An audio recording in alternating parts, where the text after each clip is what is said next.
ahí es donde yo pienso que es lo más importante, porque en otros sistemas de integración el pueblo no es lo más importante. Lo más importante son las ganancias, la economía, lo que se percibe, lo que se gana de todo lo que se hace. En este caso, los ganadores son la gente, los pueblos, los países pobres. Y no se trata de una economía grande, rica, que llega a los países pequeños y los invade, como pretende el ALCA, sino es un ejemplo de cooperación. Y ese ejemplo de cooperación se ve en el caso de Cuba. Como ella explicó, la idea la lanzó el presidente Chávez, a partir de sus intercambios con el comandante en jefe, y verdaderamente, y a partir de los convenios de cooperación que se firmaron en su momento entre nuestros dos países. Cuando uno revisa la información que existe sobre cómo surgió, qué hubo, qué se hizo, realmente se encuentra con cifras que para países del tercer mundo son cifras impresionantes, ¿no? A partir de, por lo menos, el intercambio entre Cuba y Venezuela, se está hablando de muchos proyectos en muchas zonas, en muchas esferas de la economía. Todo a partir de un convenio integral inicial de cooperación Cuba-Venezuela, que fue, en mi opinión, fue el punto de partida. Como ella explicó, este convenio incluyó el apoyo de Cuba a las diversas misiones dirigidas a la educación de la gente en Venezuela. Y es un ejemplo además que no es solamente que Venezuela, como una potencia petrolera y rica, da, no, es que también recibe el apoyo de Cuba, recibe los médicos, recibe en diversas esferas asesoramiento. Hay miles de médicos en Venezuela a través de todo este intercambio. Ella mencionaba también las operaciones de atención a pacientes. En Cuba, yo recuerdo que era no solamente un ir y venir de pacientes, no solamente de Venezuela, sino de otros países también, no solo del ALBA, sino incluso de otros países latinoamericanos. Y la verdad que era impresionante. Pero no solamente ganaba Venezuela y los demás países, sino también ganaba Cuba, porque a partir de ese plan se intensificó la atención a nuestros propios pacientes, digamos las operaciones de la vista. Eso provocó un movimiento impresionante que permitió a mucha gente que se atendiera, entre otras cosas, porque aprendieron de esa dolencia. Lo mismo sucede con el plan Yo Sí Puedo, con el proyecto Yo Sí Puedo. Eso ha permitido que Venezuela sea libre de analfabetismo y otros países se han beneficiado, incluso España. En Extremadura, ahí está el plan Yo Sí Puedo. Claro, ahora habrá que ver qué pasa con todo esto que ustedes conocen después de las elecciones. Esperemos que no se pierda, porque se está beneficiando la gente en Extremadura. Otro ejemplo de importancia del ALBA es Petrocaribe. Petrocaribe le permite a los pueblos del área comprar el petróleo más barato. No es regalado el petróleo, hay que pagarlo, pero en condiciones mucho más accesibles para esos países. Y se habla además hay muchos, volviendo al tema de Cuba y Venezuela, hay muchísimos proyectos. Les voy a leer algunas cifras. Por ejemplo, se está hablando de 352 proyectos en 28 sectores diferentes. No solamente de los sectores sociales, como educación, salud, deporte, que es un aspecto destacado de la cooperación con Venezuela y con el ALBA en general, sino en sectores de la construcción, en sectores de la economía, serios, con mucho dinero de por medio. Por ejemplo, en el 2010 se ejecutaron 285 proyectos por valor de 3.000 millones de dólares, que eso, a los efectos del tercer mundo, es mucho dinero. Muchísimo dinero en proyectos, tanto en Venezuela como en otros países, como en Cuba. Y de todo lo que leí para preparar estas breves palabras a ustedes, les quería traer un par de ejemplos de las utilidades del ALBA para Cuba y para los países del área. Y es la refinería de Cienfuegos. Seguramente varios de ustedes han estado en Cuba y conocen de qué estamos hablando. Cienfuegos, gracias a sus condiciones geográficas, es el idóneo para poder, para tener un polo económico importante allí, además del turismo. Las refinerías de Cienfuegos se construyeron en la época del socialismo, con la ayuda de los países socialistas y bueno, pero después que fracasó y que se cayó el socialismo en Europa Oriental, hubo que detenerla y cerrarla. Y gracias a la cooperación de Venezuela y del ALBA ha sido posible reinaugurarla en 2005. La reinauguración trajo no solamente financiamiento, sino una inversión seria para modernizarla, porque la tecnología no era la más avanzada. Y se ha logrado que desde el 2005 para acá, la refinería de Cienfuegos trabaje a razón de 65.000 barriles diarios que refinan. Y se plantea que va a llegar a 150.000, o sea que será la mayor y más importante refinería en Cuba. Que además de aquí, de los productos que refina, se exportan hacia los países del Caribe que están incluidos en Petrocaribe. Pero no solamente es un beneficio para los países del área, sino incluso para Cuba por la refinería en sí, sino que la refinería trae empleo, trae desarrollo de planes, de construcciones, hasta viviendas. O sea que no es, que es una cosa que va de nuevo directamente a la gente. Los beneficiados son las personas, el pueblo, la gente, como dicen en España, de a pie. Otro ejemplo que les voy a poner, que cuando preparaba esto me impresionó notablemente, es la revolución que se está desarrollando en el área de las telecomunicaciones. Hay un cable submarino que ha sido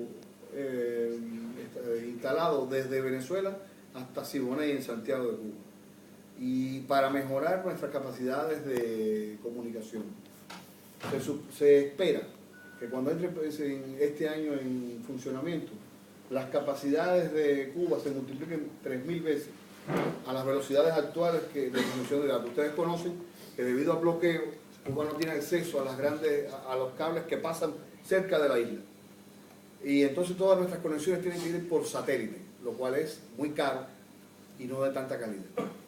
Ya con esta ayuda, es una ayuda de Venezuela, Cuba mejora, no será como en Europa, todavía eso lleva más inversiones y al fin y al cabo hay que seguir trabajando, pero una mejoría de la velocidad de 3.000 veces es incuestionablemente un salto cualitativo hacia adelante, que es gracias a Venezuela y gracias a Cuba. Esto costó $70 millones y se supone que esté funcionando durante 25 años. Y desde Santiago se espera, está planificado que se llegue a Jamaica, República Dominicana y Haití.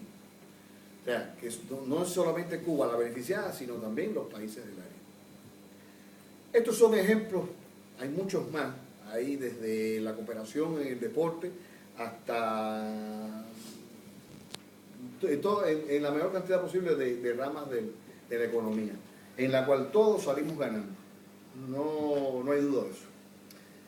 Entonces, también Vanetti me hablaba de retos para el futuro. Eso es complicado, ¿no? Porque todo eso pasa por una voluntad política. Y lo idóneo sería poder integrar más países al ALBA. Pero en nuestro continente la derecha continúa siendo mayoría. Y habrá que seguir trabajando. Y eso es además un problema que hay que enfrentar. Ustedes saben que, por ejemplo, Honduras se incorporó, se benefició, la gente pobre comenzó a beneficiarse, pero con Porfirio Lobo se retiraron, y esos son los retos que tiene que vencer el ALBA, ¿no? Poder contar con gobiernos de izquierda o gobiernos que se identifiquen con la población para poder garantizar la incorporación de nuevos países y que se mantenga.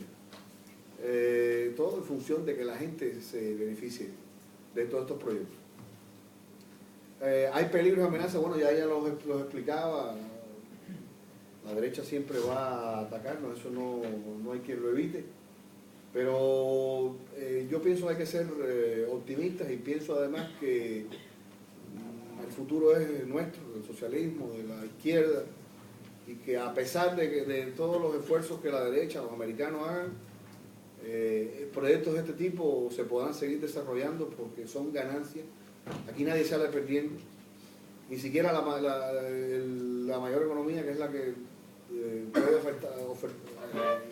invertir más, que es la venezolana, tampoco sale perdiendo. Es un proyecto, el ALBA es un proyecto altruista, un proyecto humano que tenemos que conservar, que tenemos que mantener y salvar de los peligros. Y en el caso de Cuba hemos salido muy beneficiados. Consideramos que es un ejemplo de cooperación del tercer mundo, un ejemplo, un modelo a seguir por el resto de los países, y que por lo tanto hay que defender, y hay que además destacar como promotor principal de él al presidente Hugo Chávez, y hay que destacar además la posición del comandante en jefe, que con su brillantez, igual que el presidente, ha logrado, vieron ambos las potencialidades de este movimiento y la necesidad de integrarse a él. Es la única forma que tienen nuestros pueblos del tercer mundo de enfrentarse a la hegemonía americana y a la hegemonía de la derecha mundial, integrándonos, uniéndonos, entregándonos, y que nuestras economías cada vez sean más, cooperen más estrechamente. Y como he dicho varias veces ya, lo más importante es mantenerlo para que la gente se siga beneficiando. Eso es lo más importante. Eso es lo que hay que hacer.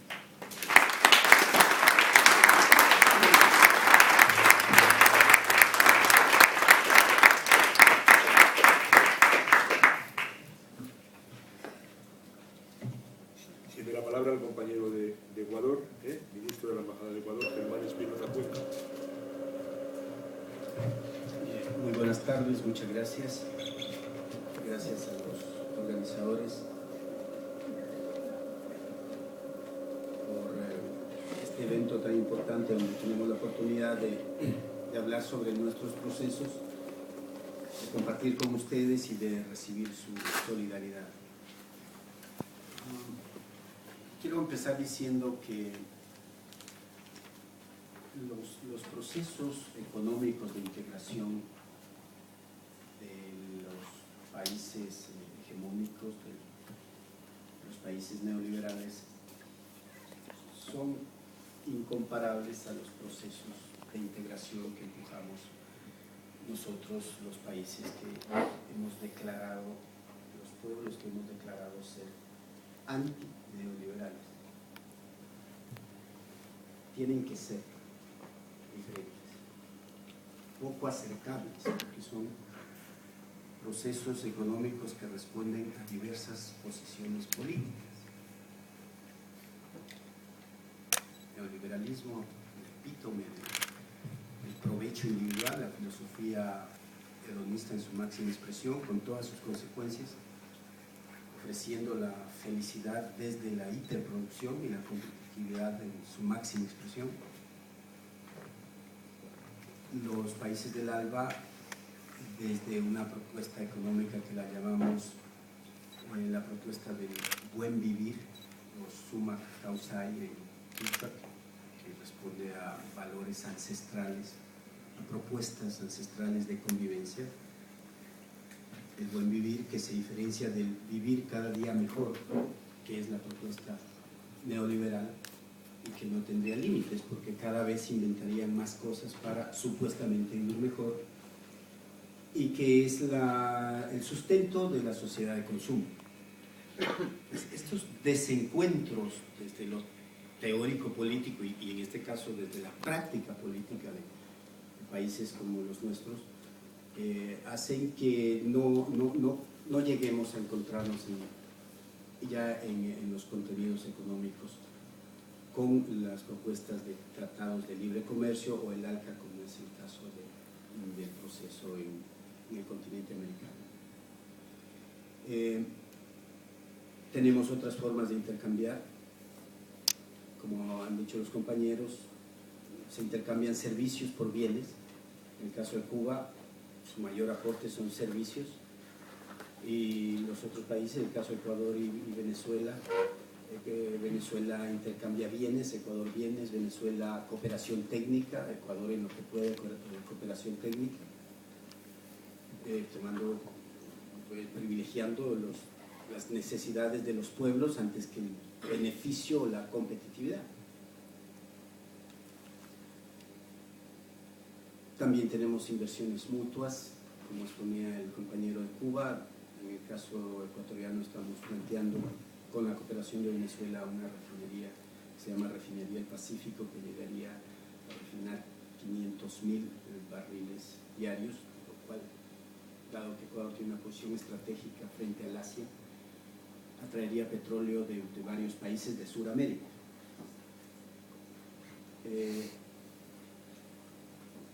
Tenemos la propuesta de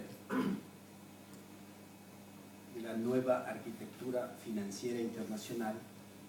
Dentro de esta propuesta, que critica el desastroso manejo financiero internacional, que ya lo llevamos padeciendo, el último que nos acordamos desde la burbuja del Japón 98, ya vamos 2011 y va burbuja tras burbuja, estallando en cada parte del planeta y poniendo en apuros siempre a la mayoría de pueblos, ¿no? Frente a esto se propone la nueva arquitectura financiera internacional, uno de cuyos instrumentos es el sucre, que pues, en términos generales es una moneda virtual para el intercambio de bienes y servicios. No existe como moneda física, ¿no? Y se maneja a nivel de cuentas nacionales.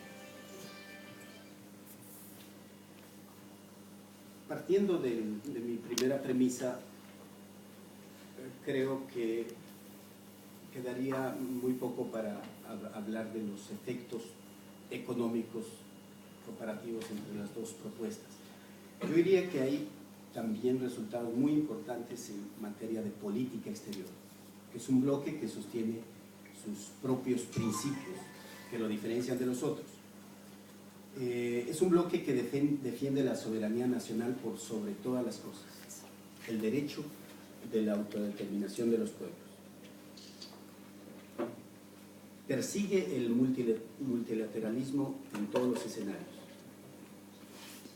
Por lo tanto, es antiimperialista y también no propicia bipolarismos o tripolarismos, sino sobre todo multipolarismo, y se alía con todos aquellos que profesan lo mismo.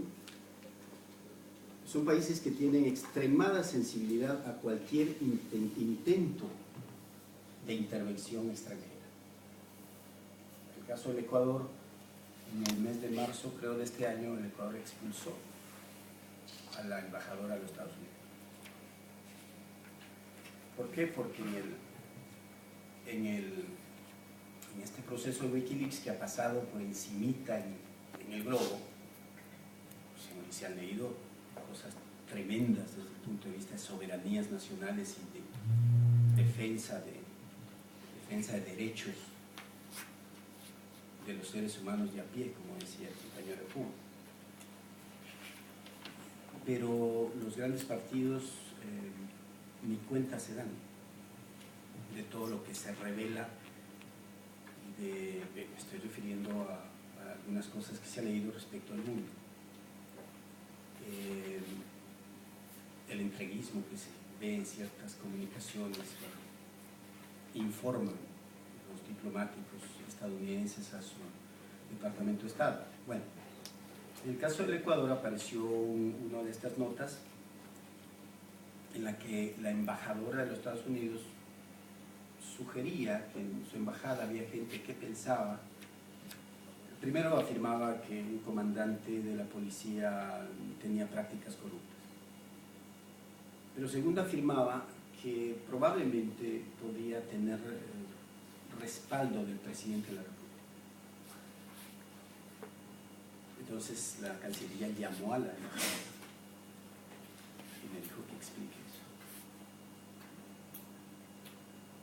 La única explicación que ella dijo que son documentos robados, que no puede decir nada. Entonces inmediatamente se la declaró persona no grata. Y que bueno, que vaya a especular sobre nuestro presidente a otro lado, pero no en nuestro país, aunque fuera con sus notas privadas, internas y robadas, comillas. Mucha sensibilidad frente a cualquier forma de intervención, precisamente porque profesamos el multilateralismo y somos antiimperialistas en la práctica y en la teoría, por supuesto. También trabajamos para reformar la Carta de las Naciones Unidas, que todos ustedes conocen sus terribles deficiencias.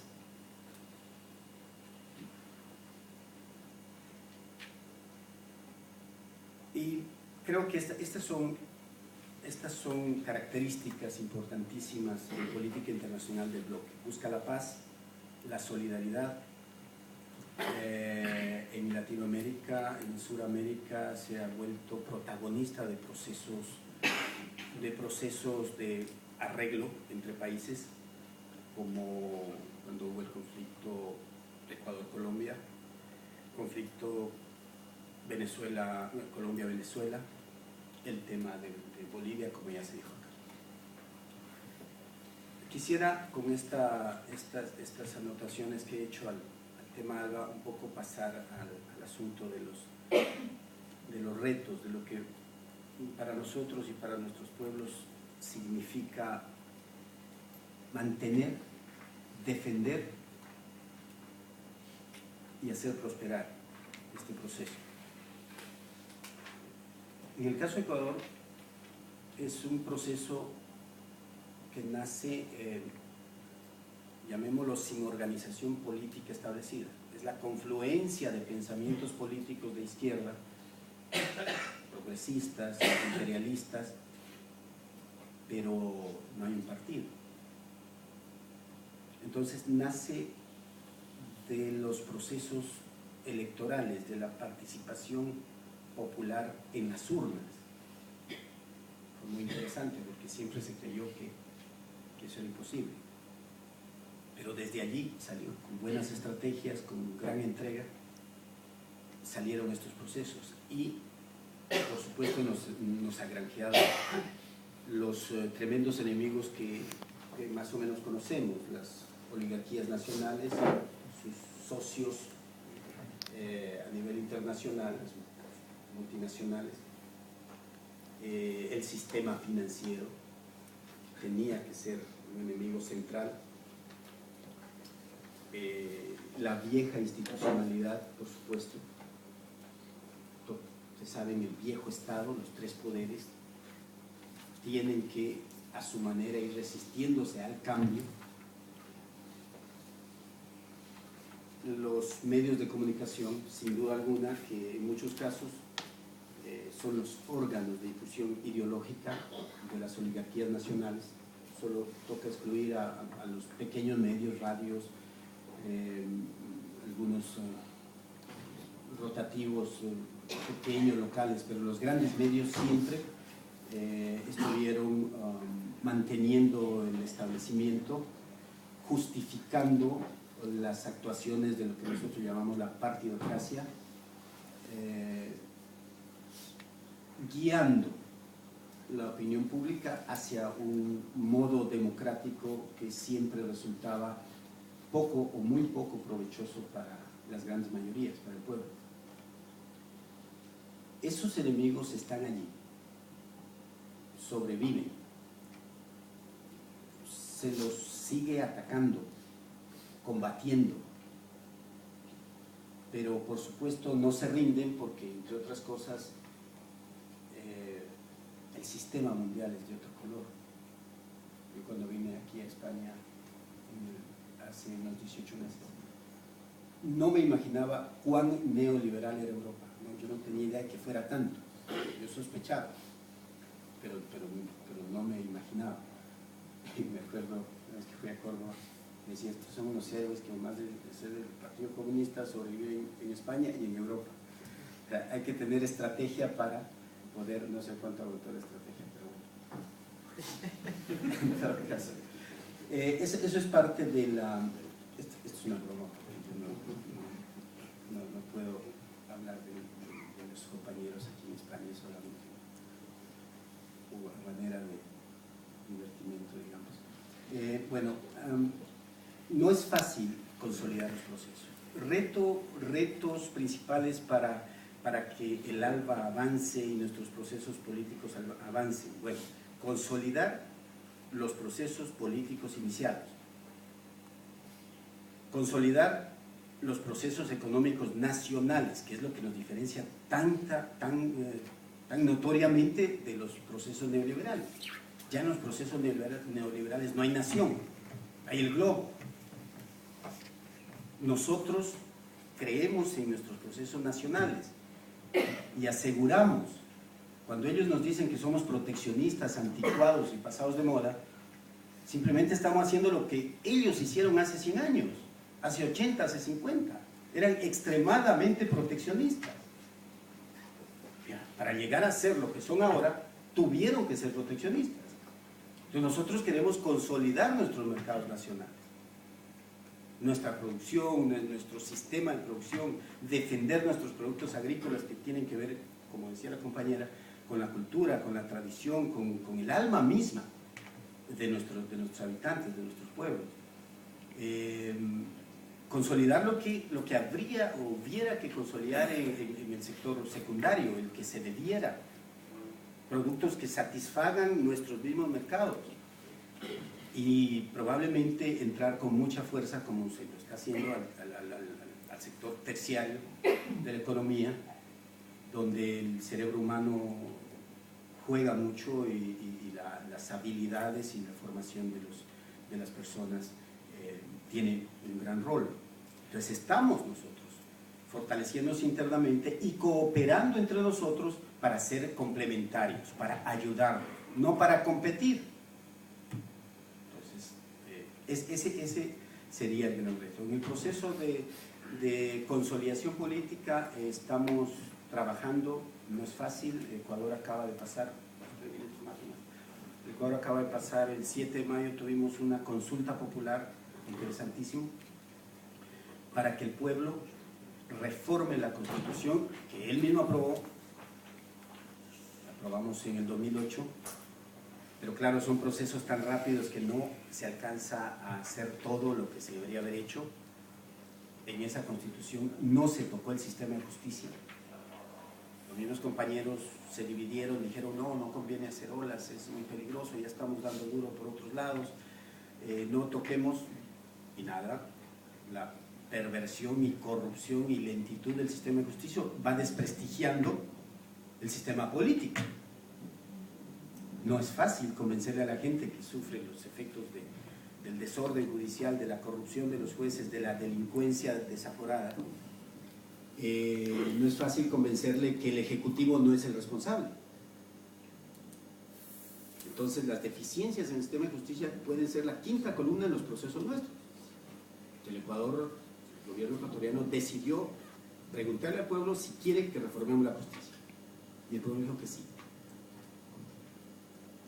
Pues claro, los comentarios, se está la crítica, ¿no? Que el poder ejecutivo está captando los otros poderes y que la intención es tener un tercer poder, ¿no? y que se perfila como dictador. En último caso, el dictador será el pueblo. Porque si el pueblo decide una línea de comportamiento político, de praxis política y de ejecución económica en un individuo que lidera el Ejecutivo, y luego también decide darle mayoría a este líder en el Congreso, ¿de qué culpa tenemos que tengamos dos poderes? Entonces, ¿qué le decimos al pueblo? No. Aquí tiene que haber tres poderes que sean enemigos entre ellos. ¿Qué es eso? Mientras en los países neoliberales sí se ve convergencia y alianzas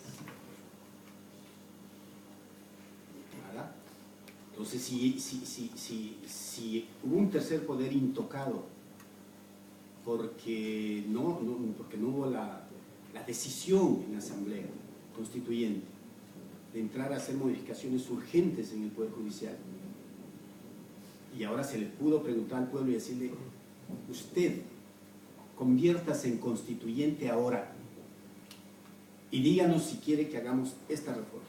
Y el pueblo dice sí. Y también se le dijo: conviértase en legislador y díganos si usted quiere que hagamos esta ley. Por ejemplo, son varias, pero por ejemplo, que el enriquecimiento ilícito injustificado sea delito. ¿Qué dirán los grandes abogados del mundo? Lo que queremos es que el pueblo se pronuncie, incluso a través de las leyes y a través de la Constitución. Vamos dando pasos de democracia representativa hacia democracia más participativa.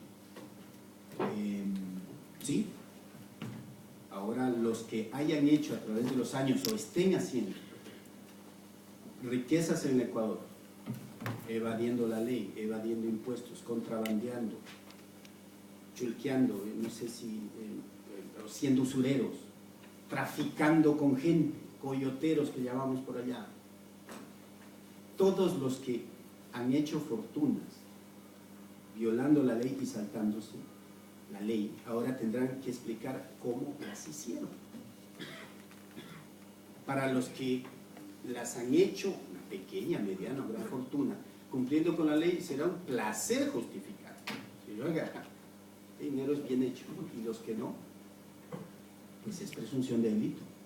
Y eso ha decidido el pueblo ecuatoriano en el momento en que se ha vuelto legislador. Bueno, esta es la última experiencia que hemos tenido en materia de consolidación política. Nos va dejando más enemigos en el camino, incluso lamentablemente compañeros nuestros, porque en la Asamblea Constituyente estuvimos con compañeros de izquierda que se opusieron a hacer la ola, que decían es peligroso, no hagamos las olas. Ahora claro, siguieron defendiendo lo suyo y dijeron no puede ser, ese no es el método de cambiar la justicia, etcétera, y están en la oposición. Y así tenemos oposición como nos la merecemos, porque si se entra a procesos radicales e importantes, sería extraño que no tengamos detractores, no serían radicales esos procesos. Para eso necesitamos solidaridad, compañeros. Necesitamos que estén pendientes ustedes de lo que hacen nuestros pueblos a través de sus dirigentes, de sus líderes. Necesitamos estas clases de reuniones para ir conversando y contándoles lo que hacemos y que nos acompañen siempre, como decía la compañera. Gracias.